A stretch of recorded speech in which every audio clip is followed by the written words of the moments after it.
আহ আজকে এখানে যে জায়গায় এসেছি বাসমুলি, শান্তিনগর বাসমুলি, কাশীপুরের একটা গুরুত্বপূর্ণ জায়গা। এখানে পুরো খাল যেটা, এটা এত বেশি ময়লা আবর্জনায় ভর্তি, এতদিন পর্যন্ত এখানে কোনো পানি চলাচলই হতো না।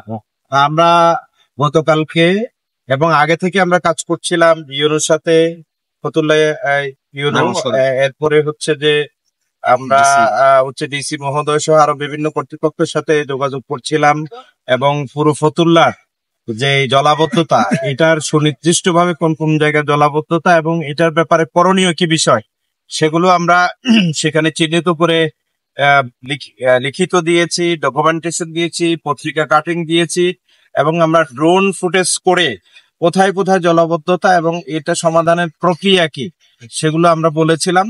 তা আমরা বিশেষ করে একটা আবেদন করেছিলাম যে কোরবানির সময় আমাদের বেশ কয়েকটি এলাকায় এমন অবস্থা যে কোরবানি তারা কোথায় করবে এরকম জায়গা পর্যন্ত নাই, পানি বদ্ধ।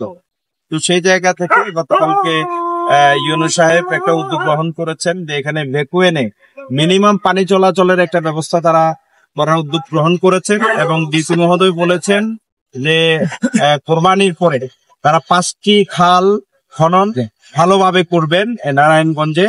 এবং আমরা আশা করছি এটি শুধু কথার মধ্যে থাকবে না, আশ্বাসের মধ্যে থাকবে না, এটা বাস্তবে রূপায়িত হবে এবং পুরো নারায়ণগঞ্জে বিশেষ করে ফতুল্লাবাসী, এখানে 8-10 লক্ষ মানুষ পানিবন্দী থাকেন, ফতুল্লাবাসী এই পানির কষ্ট থেকে পরিত্রাণ পাবে ইনশাআল্লাহ। এবং আমরা মনে করি এলাকার মানুষ যদি সিনসিয়ার হয়, সচেতন হয়, অনেকগুলো বিষয় আছে, জলবদ্ধতার পরিষ্কার পরিচ্ছন্নতা সহ অনেক বিষয় আছে, এটা আমাদের সাথে জড়িত। আমার এলাকা আমাকে পরিষ্কার রাখতে হবে, আমার নালা নর্দমা আমাকে পরিষ্কার রাখতে হবে।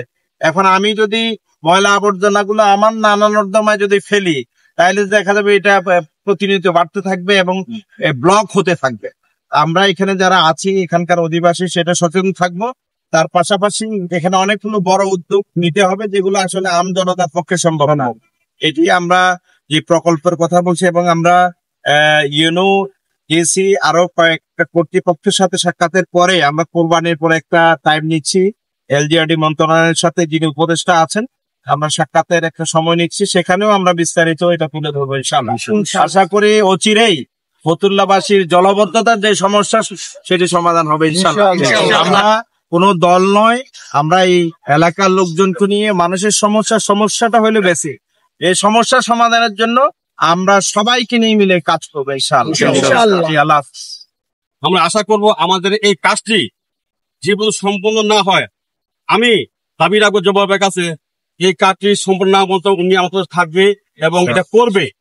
আর আমরা যেইভাবে অবস্থানে আছি, আমাদের এলাকায় একটা কুরবানি জব করবো রাস্তাঘাটের মধ্যে, সেটা পারতাছি না।